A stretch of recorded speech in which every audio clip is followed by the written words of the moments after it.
চালকের দক্ষতার অভাব আর বেপরোয়া গতির কারণে দেশে সড়ক দুর্ঘটনা বেশি হচ্ছে, এমনটাই মনে করেন বাংলাদেশ যাত্রী কল্যাণ সমিতির মহাসচিব মোজাম্মেল হক চৌধুরী। তাই সড়কে মনিটরিং বাড়ানোর পরামর্শ তার।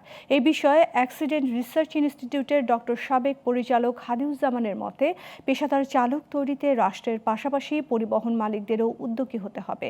পাশাপাশি বিআরটিএ যানবাহন ফিটনেস সনদ এবং ড্রাইভিং লাইসেন্স দেওয়ার প্রক্রিয়াও পরিবর্তন করা জরুরি। বিস্তারিত শিউলি আক্তারের প্রতিবেদনে। কুরবানি ঈদকে ঘিরে এবার সারা দেশে ৩৯৪টি সড়ক দুর্ঘটনায় মারা গেছে ৪০২ জন, আহত হয়েছে ১,২৯৪ জন।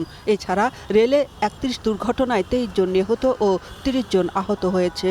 নৌপথে ১৭ দুর্ঘটনায় মারা গেছে ১৩ জন ও আহত হয়েছে ১৬ জন। বাংলাদেশ যাত্রী কল্যাণ সমিতির সড়ক দুর্ঘটনা মনিটরিং সেলের প্রতিবেদনে উঠে এসেছে এইসব তথ্য। চালকদের দক্ষতার অভাব আর যানবাহনের বেপরোয়া গতিকে সড়ক মহাসড়কের দুর্ঘটনা বাড়ার কারণ হিসেবে দায়ী করলেন যাত্রী কল্যাণ সমিতির মহাসচিব মোজাম্মেল হক চৌধুরী। গত ১৫ দিনে যে পরিসংখ্যান পেয়েছি, এতে ৩৯৪টি সড়ক দুর্ঘটনায় ৪০২ জনের প্রাণহানি হয়েছে এবং প্রায় ১৩০০ মানুষ আহত হয়েছে। আমাদের চালক তৈরির প্রক্রিয়ায় গলত আছে, আমাদের চালকের সংকট আছে। এদিকে অ্যাক্সিডেন্ট রিসার্চ ইনস্টিটিউটের সাবেক পরিচালক হাদিউজ্জামান জানালেন, যাত্রীদের জীবনের নিরাপত্তায় পেশাদার চালক তৈরিতে রাষ্ট্রের পাশাপাশি পরিবহন মালিকদের উদ্যোগী হওয়া উচিত। শুধুমাত্র সড়ক বা অবকাঠামোকে আধুনিকায়ন করে আসলে দুর্ঘটনা কমানো যাবে না। দক্ষ অভিজ্ঞ চালক এখনো তৈরি করতে পারছি না।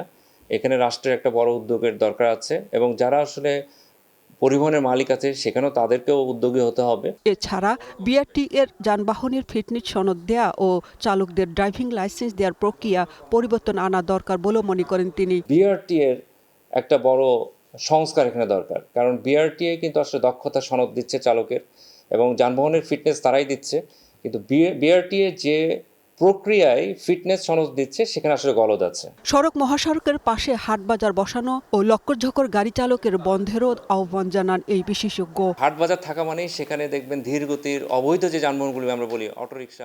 শিউলি আক্তার, গ্লোবাল টেলিভিশন, ঢাকা।